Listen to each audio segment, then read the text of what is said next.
remember the call afterwards, my doctor, who, like I said, is, he was like, I would get so upset with like things failing, but as soon as she called me, it was like this relief. And she just had this way of doing that, which is incredible out of a doctor. Oh, you're going to give yourself hundreds of shots. You're going to feel like a doctor when you're done. Like even that. So I'm just very open about it. I give 99.9% credit to my wife. She did all my scheduling. She organized all my shots. She did all my orders. So definitely teamwork. I was just going in there looking to freeze eggs and, oh, wow, is this my reality? Because this is not what I had in my plans whatsoever.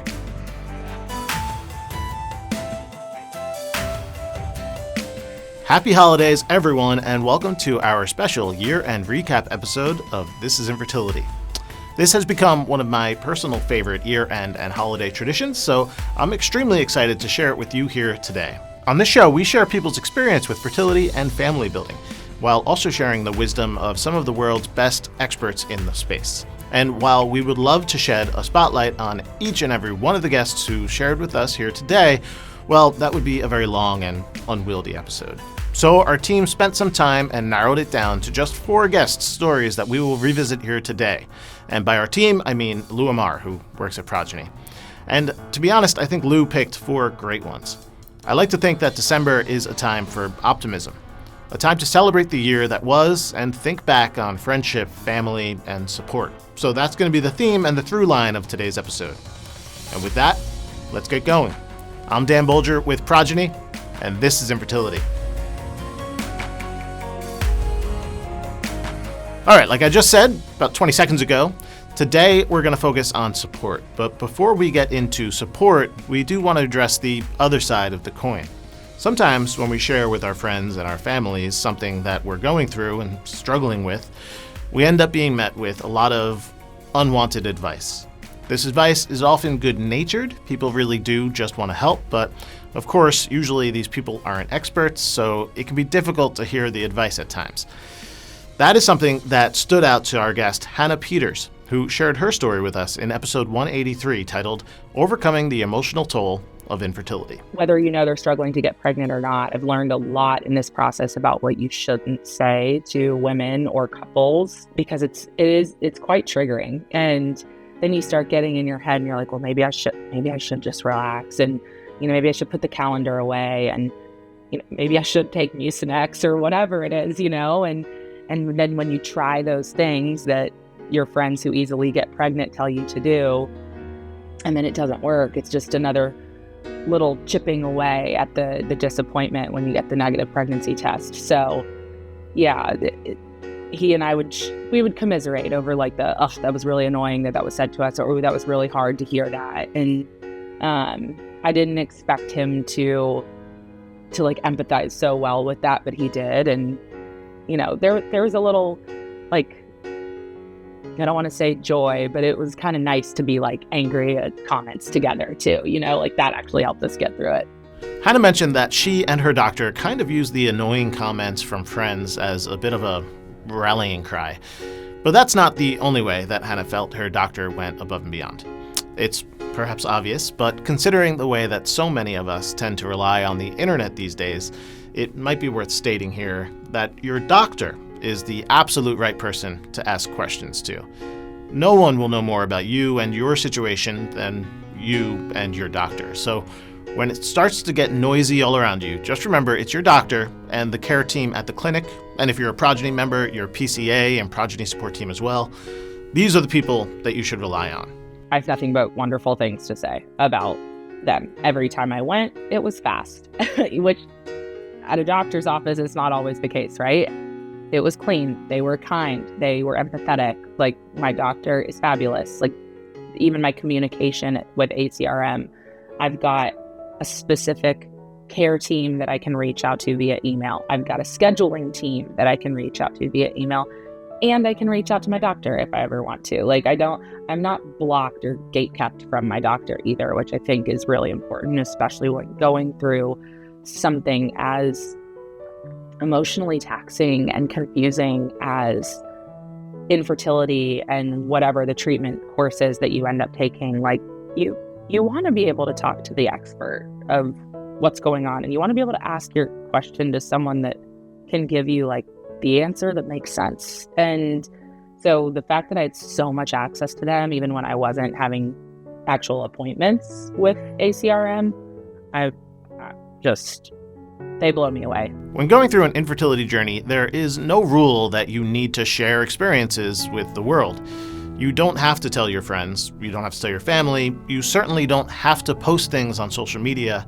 But that being said, those who do share these things tend to find the experience to be very rewarding. By sharing, you really are helping people to know that they're not alone. I've been very vocal about it, and with that have had the opportunity to have one-on-ones with women at my company that are going through the exact same thing, and I get to share with them how cool it is to have Progyny, what it means for them to have it, and even just give them a little bit of like shed some color on what the IVF process looks like, the shots, oh, you're going to give yourself hundreds of shots. You're going to feel like a doctor when you're done, like even that.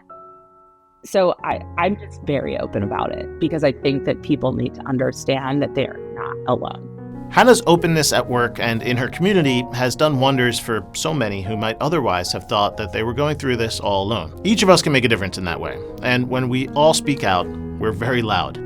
But of course, sometimes speaking out isn't enough. The next guest we want to spotlight is Danielle Faith, who we featured during National Infertility Awareness Week in our episode titled #NIAW, A Path to Parenthood Turned into a Path to Purpose. In that episode, Danielle shared that she kind of always figured she'd need help building a family. And so when she ran into a doctor who didn't want to help her, well, she knew that she couldn't accept that as an answer. After my endo diagnosis, I already had this feeling, like this intuition that I was going to have problems getting pregnant. Like I knew this. I don't know what it was inside of me that was just like, you're going to have to go through like real treatment in order to get pregnant. And, me and my husband had been together for 10 plus years at this point. And it was like, I haven't gotten pregnant yet. We haven't even had a pregnancy scare. So there's something not right. And so I went back to my OB and I was like, they diagnosed me, I have endo. What can you do for me? And her response is that I have to prove that I was trying for over a year before she would give me any type of medication, help me do any testing. And I didn't want to take that for an answer. It was like I was back in the zone of nobody listening to me again. Danielle shared a very difficult story. She not only had to find a doctor, she dealt with poor coverage for treatment, and she experienced multiple pregnancy losses. She was really put through the ringer, but she kept going. And with the help of her doctor, she found success. We ended up getting pregnant again with our first transfer November of 2020 and lost it, a chemical pregnancy. Pretty much like the same thing happened, but this time, of course, we didn't tell anybody. And I remember the call afterwards, my doctor, who, like I said, is,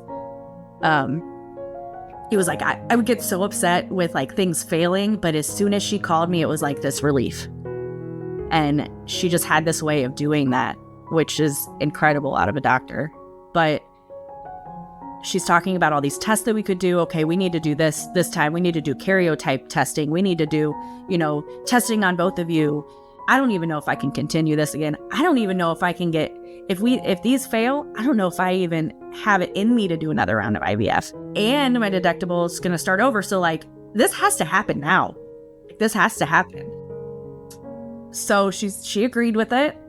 And we went through with that transfer December 19th of 2020, and that transfer resulted in my now 2-year-old daughter.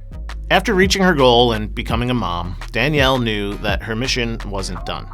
So she founded a nonprofit organization called Making a Miracle. So Making a Miracle is an organization that gives resources, emotional support, and We're working on the financial support now, but it's just an organization that is like no other in the area that actually brings this community together, makes you feel like that there's somebody there, you know? Doctors are the best source of truth when going through a fertility journey. And nonprofit organizations like Making a Miracle can be a huge help along the way. But this year, we also heard from many people who had a different kind of support. Those who have fertility treatment covered by their employers have access to the care that they need, and when they get that coverage through Progyny, the support that they receive is really unparalleled. Progyny member Jennifer Osmond, who had access to the Progyny benefit through her employer, AT&T, shared some of her experience with her Progyny benefit in episode 189 titled Teamwork Makes a Dream Work: How Jennifer's Village Made Parenthood Possible. That's a very long title. Here's Jennifer sharing a little about how this kind of support from her employer makes her feel.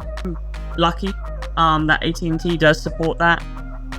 It's definitely made me even more ride or die for the company, and the fact that they support you through it, and they even offer emotional support, physical support for you during this time too. It just makes you see a company in a different light. I think this is a good time to remind you that if you don't have access to the Progyny benefit, you might be able to get it through work. We have resources that can help you make that ask at www.progyny.com/talk-to-HR. Of course, Jennifer had additional support on her journey as well. I give 99.9% credit to my wife. She did all my scheduling, she organized all my shots, she did all my orders, she bought a box that organized everything. We had a chart that had a timing frames on it.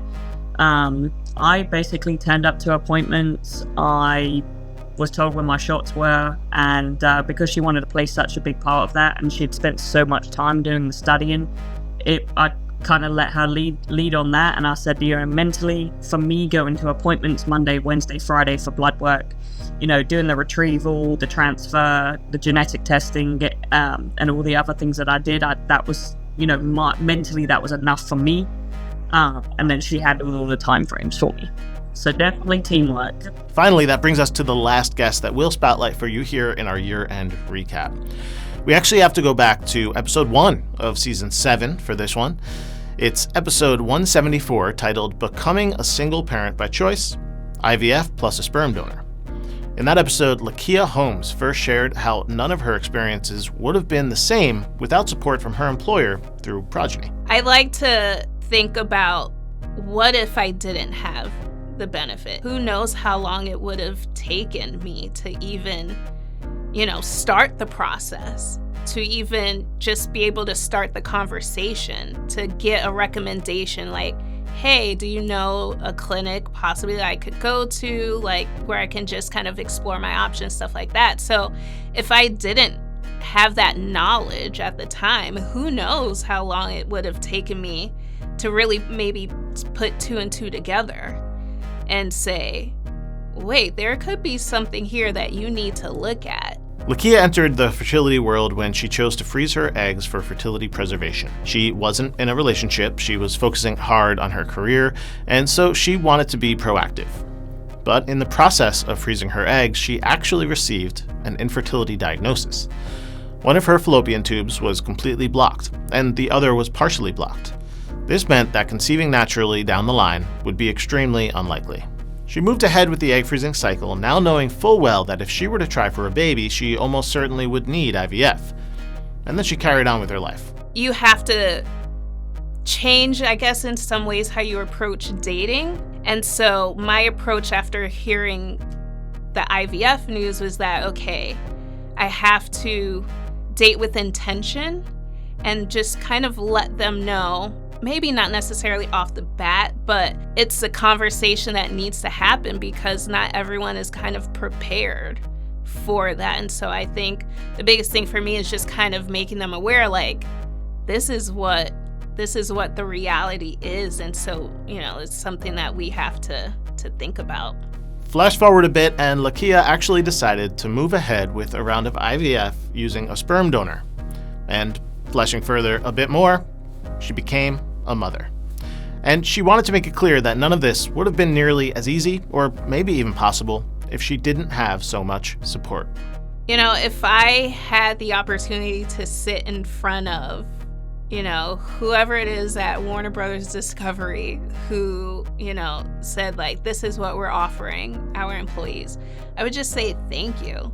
Thank you so much, because I don't know if I'd be able to do it without Progyny's benefits. As I said, this episode is about support. And well, I think support is what really makes a difference to people. Yes, we spoke a bit about the Progyny benefit and the amazing support it gives our members, but we also heard about the doctors. We heard about spouses, and we heard about nonprofit organizations. The point is that support can be found if you look for it. For you, maybe it's family, or maybe it's friends. Maybe it's a support group on Facebook, or it's a local support group run through Resolve, the National Infertility Association. But if you find yourself feeling like support is lacking, like you're all alone, well, I just encourage you to look around. Sometimes support can come from places you don't expect. And while I couldn't possibly know your specific circumstances, I can say that we've been doing this show long enough to know that you really aren't alone. With that, I want to thank you all for joining us today. For everyone who stayed with us all season, thank you. We put a lot into the show, and we hope you get a lot out of it. I want to thank today's guests, Hanna, Danielle, Jennifer, and Lakia, once again for sharing their stories. And I also want to send a thank you to all the guests that we had throughout the year, Progyny members, nonprofit leaders, doctors, authors, experts, and everyone in between. The show simply wouldn't exist without all of you. Finally, I want to thank the rest of the podcast team. I certainly don't do this alone. A big thank you to Selena Yang, Lou Amar, and Mei Feng for all the hard work week in and week out. There's actually quite a few people in the organization who I should thank, but to thank them all might take all day, so I'll just extend a big thank you to the entire Progyny family. It takes all of us to do what we do, so thank you all for your support. If you want to connect with us, you can do so on Instagram at This Is Infertility Podcast. If you want to follow Progyny, you can do that at Progyny Inc. Of course, if you're listening on a podcast app, please leave a rating and review. And if you're watching on YouTube, please like and subscribe. This Is Infertility is brought to you by Progyny. Please remember, this podcast is not intended to substitute for the personalized expert advice of your physician. I'm Dan Bulger, and this is Infertility.